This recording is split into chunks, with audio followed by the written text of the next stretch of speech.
Are you aware of this guy on Twitch named Hassan Piker? He's the number one political commentary guy on Twitch. He used to work for the Young Turks, and he is, get this, he's a socialist who lives in a $3 million mansion in California. And he's consistently talking about how socialism is the way to go while he's sitting around making $1 million salary. It's bothering to me because, Mr. Chairman, you yourself have been very successful. Your wife have amassed a wealth of over $8 million. If you can be a millionaire, why can't Mr. Schultz and other CEOs be millionaires and be honest too? Well, I'm worth $8 million. That's good news to me. I'm not aware of it. That's a lie. All right? He made $1 million off a book on how it's wrong to be a millionaire. I mean, it's like, how can anyone look at you like as a serious leader when you did that? Champagne socialists, Bollinger Bolsheviks, Kashmir communists, and limousine liberals. These terms are thrown around to accuse advocates of socialism who enjoy wealth or luxury of hypocrisy. And the criticism is clear. How can you claim to stand for equality while sipping champagne and wearing expensive clothes? But as someone who hails from what is perhaps the quintessential champagne socialist country, I can't help but struggle to see that apparent hypocrisy. Of course, this might very well be because I myself am a big hypocrite, but I do think it would be valuable to explore nonetheless, as the assumptions of hypocrisy leads to a myriad of different questions about what socialism is and what it means to be an advocate for socialist ideals. So, let's explore the topic, shall we? In 2021, the libertarian magazine Reason published an article titled Against Champagne Socialists: Why Bernie Sanders, Hassan Piker, and Elizabeth Warren Should Open Their Wallets Before They Open Their Mouths. This article reflects a common sort of narrative thrown at pretty much anyone who publicly supports egalitarian or redistributive reform, while seemingly enjoying different luxuries. It argues that their personal wealth contradicts their egalitarian rhetoric, as they fail to give away significant portions of their wealth, despite calling for higher taxes on the rich, for example. The article also contends that these people prioritize advocating systemic change over individual moral responsibility, and they label this behavior as hypocritical, and judges it to be more about image than genuine moral commitment for that reason. Now, these characters, like Bernie and Hassan, have denied these accusations in the past, saying they aren't that wealthy, or that they could have been wealthier but chose not to take certain partnerships, which I think is a really poor argument optically, even though I get where they're coming from, as most people will struggle to have compassion for a Twitch streamer who owns what is obviously a luxury home and clothes, because to him, that might be relatively modest. The defense comes across as disconnected, I think, from the everyday struggles of most Americans and people in general. Yet, it's undeniable that all of these figures have donated significant amounts of money to support the causes that they believe in. Not to mention that they've devoted seemingly their whole lives to the cases that they fight for. There's no denying that they've given to the cause. And so the criticism seems a lot less concerned about how much Bernie Sanders or Hassan Piker give, and more about the notion that they shouldn't have kept any of that wealth at all if they truly believe in socialism.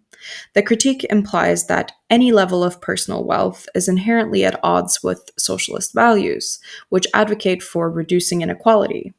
And from this perspective, the issue isn't whether they've opened their wallets, but that wealth in any form contradicts their calls for a fairer distribution of resources. Essentially, that wealth and socialism are inherently incompatible, which is usually underscored by the sort of proof that any socialist rule has always been devastated by poverty and misery, meaning to gain equality, we need to be poor and miserable. And so you'd rather, by these right-wing sort of arguments, want to live in the real world where you have a shot at wealth than live in an imagined utopia where everyone is equally poor.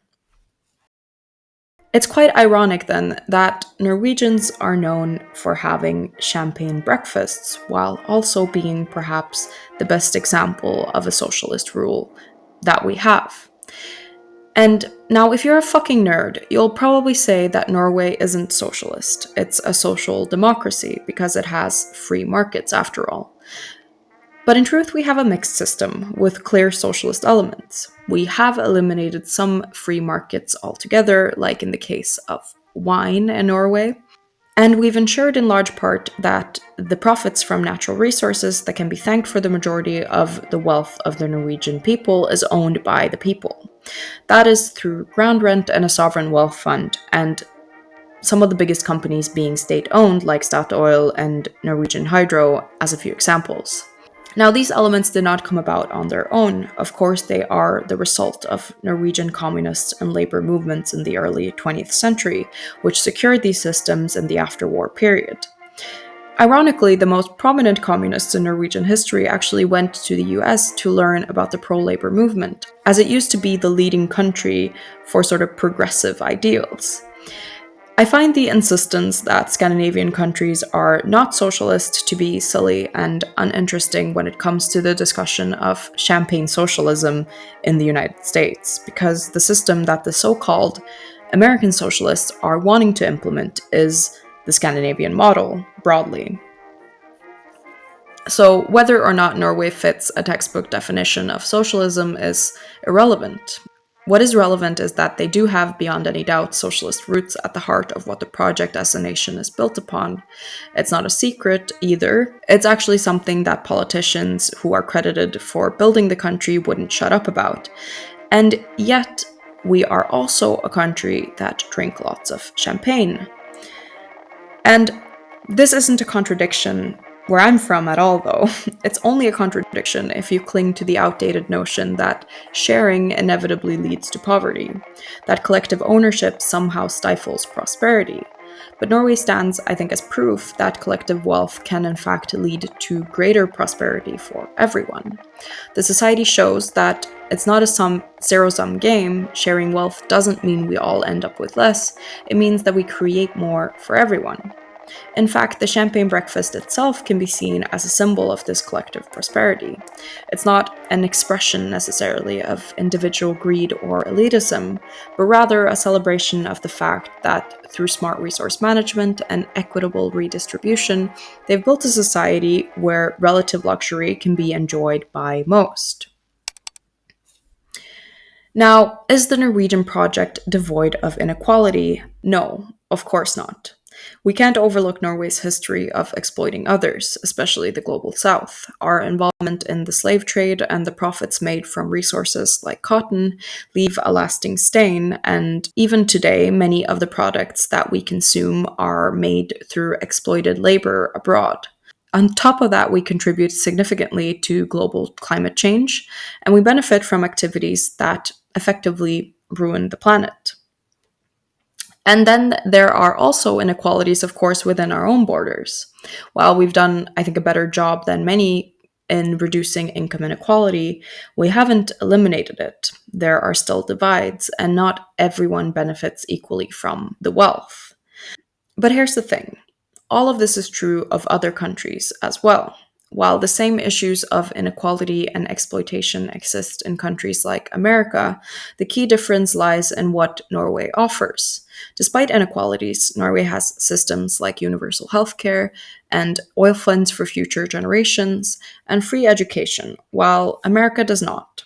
So it's not perfect, but not bad either, especially comparatively. And it's not like its wealth has nothing to do with its ability to have a successful semi-socialist system. Yet it is clear from looking at some of the richest countries in the world that it's certainly not a guarantee for having a better system either. Another final line of defense when discussions about socialist systems occur is that people accept it to be a better system that benefits most, but then proceed to criticize the socialist ideal itself of being bad or otherwise antithetical to a good life. This has been sort of popularized in TikTok spheres as the hard times create strong men idea. Good times create weak people. Weak people create bad times. Bad times create strong people. Strong people create good times. That's the history of the world over and over and over again. Yes. Norway is perhaps the closest thing we get to a current socialist utopia, or by all accounts, I'd say that the people of Norway are experiencing easy times relative to the rest of the world, anyway. Which leads to people often questioning our own conditions, kind of like how you reprimand a spoiled child, that we have it too good and that other places with less social security, like Sweden, are better off in some ways, that they are more innovative and better industrialists because they have to be, because they don't get everything for free like we do. And it raises an interesting question that George Orwell already explored in his 1943 essay, Can Socialists Be Happy? He writes, a Catholic writer said recently that utopias are now technically feasible, and that in consequence, how to avoid utopia has become a serious problem. We cannot write this off as merely a silly remark, for one of the sources of the fascist movements is the desire to avoid a too rational and too comfortable world. The earlier parts of Gulliver's Travels are probably the most devastating attack on human society that has ever been written. Every word of them is relevant today. In places, they contain quite detailed prophecies of the political horrors of our own time. Where Swift fails, however, is in trying to describe a race of beings whom he admires. In the last part, in contrast with the disgusting yahoos, we are shown the noble huyums, intelligent horses who are free from human failings. Now these horses, for all their high characters and unfailing common sense, are remarkably dreary creatures. Like the inhabitants of various other utopias, they are chiefly concerned with avoiding fuss. They live uneventful, subdued, reasonable lives, free not only from quarrel or disorder or insecurity of any kind, but also from passion, including physical love. They choose their mates on eugenic principles, avoid excess of affection, and appear to be somewhat glad to die when their time comes. In the earlier parts of the book, Swift has shown where man's folly and scoundrelism led him. But take away the folly and scoundrelism, and all you're left with, apparently, is a tepid sort of existence, hardly worth leading. Now, this humorous take on utopias and Orwell's critique of idealized societies, I think reflects a deeper truth, that life without conflict or passion can be dull and unfulfilling. In a similar way, Norwegians, known for their desire to live quiet, orderly, and subdued lives, might be seen as lacking in passion or excitement. They tend to prioritize stability, modesty, and routine, which can make them seem boring or restrained. And I've spent my own fair share of time annoyed at this type of attitude, running around wanting to provoke what seems like an unbothered group of people. However, this all rests on an oversimplified understanding of what is good and bad, which are ultimately preferences. Of course, people living in utopias have issues as well, and feel bad as well, maybe about different things, but ultimately, it's sort of the same thing. And Orwell has an answer to the apparent paradox of happiness and socialism. And instead of me poorly restating the work of one of the greatest writers of all time, I figured I should just read the last part of his essay to make the point. The inability of mankind to imagine happiness except in the form of relief, either from effort or pain, presents socialism with a serious problem. Dickens can describe a poverty-stricken family tucking into a roast goose and can make them appear happy. On the one hand, the inhabitants of perfect universes seem to have no spontaneous gaiety and are usually somewhat repulsive into the bargain. But clearly, we are not aiming at the kind of world Dickens describes, nor probably at any world he was capable of imagining. The socialist objective is not a society where everything comes right in the end because kind old gentlemen give away turkeys. What are we aiming at if not a society in which charity would be unnecessary? We want a world where Scrooge with his dividends and Tiny Tim with his tuberculosis leg would both be unthinkable. But does that mean that we're aiming for some painless, effortless utopia? At the risk of saying something which the editors of the Tribune might not endorse, I suggest that the real objective of socialism is not happiness. Happiness hitherto has been a byproduct, and for all we know, it may always remain so. The real objective of socialism is human brotherhood. This is widely felt to be the case, though it is not usually said, or not said loudly enough. Men use up their lives in heartbreaking political struggles, or get themselves killed in civil wars, or tortured in the secret prisons of the Gestapo, not in order to establish some central heated, air conditioned, strip lighted paradise, but because they want a world in which human beings love one another instead of swindling and murdering one another. And they want that world as a first step. Where they go from there is not so certain, and the attempt to foresee it in detail merely confuses the issue. Socialist thought has to deal in prediction, but only in broad terms. One often has to aim at objectives which one can only very dimly see. At this moment, for instance, the world is at war and wants peace. Yet the world has no experience of peace, and never has had unless the noble savages once existed. The world wants something which is dimly aware could exist but cannot accurately define. This Christmas Day, thousands of men will be bleeding to death in the Russian snows, or drowning in icy waters, or blowing one another to pieces on swampy islands of the Pacific. Homeless children will be scrabbling for food among the wreckages of German cities. To make that kind of thing impossible is a good objective, but to say in detail what a peaceful world would be like is a different matter. Nearly all creators of utopia have resembled the man who has a toothache, and therefore thinks happiness consists in not having a toothache. They wanted to produce a perfect society by an endless continuation of something that had only been valuable because it was temporary. The wider course would be to say that there are certain lines along which humanity must move. The grand strategy is mapped out, but detailed prophecy is not our business. Whoever tries to imagine perfection simply reveals his own emptiness. This is the case even with a great writer like Swift, who can flay a bishop or a politician so neatly, but who, when he tries to create a Superman, merely leaves one with the impression the very last he can have intended, that the stinking yahoos had in them more possibility of development than the enlightened Hyams. So, I think some of the criticism of champagne socialism stems from an inability to see the reality rather than the utopic view that the goal of socialism is supposed to be. Socialists are not trying to eliminate all inequality and restate some abstract and artificial universe where everyone has an equal dollar amount to their name, so some people being wealthier than others isn't in fact antithetical to the whole experience. It's more of a scale issue. It also finally, or probably as an extension of the previous point, rests on a misunderstanding of what the Champagne Socialist critique was originally about. The term Champagne Socialist was historically used by the left to describe people who betrayed their progressive values for status or personal luxuries, abandoning ideals by drowning in champagne, or being a sellout.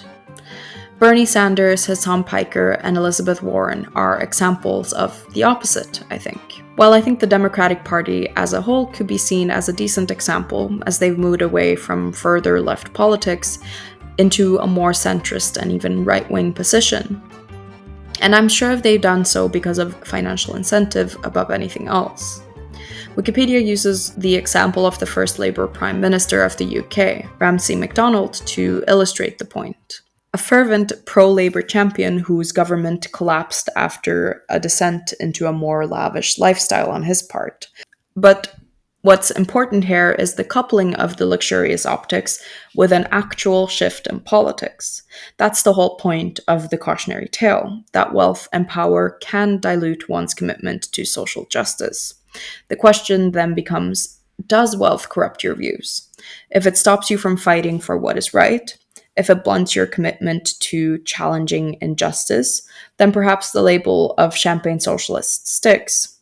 But the term often overlooks the complexities of modern left-wing advocacy. Wealth doesn't necessarily have to derail one's commitment to justice. It depends on how that wealth is used. Wealth can be a tool for good, a resource that enables further advocacy, provided it doesn't compromise the core values of the fight for equality. And if anything, I think the exposure to power, wealth, or elitism while retaining their political views and championing causes proves that these people mentioned in the article are more ethically sound than a poor socialist. Bernie Sanders and Hassan Piker demonstrate that wealth, when used responsibly, can bolster advocacy without compromising their core principles. And their ability to navigate elite spaces while remaining committed to social justice arguably makes their ethical stance even stronger than that of a poor socialist.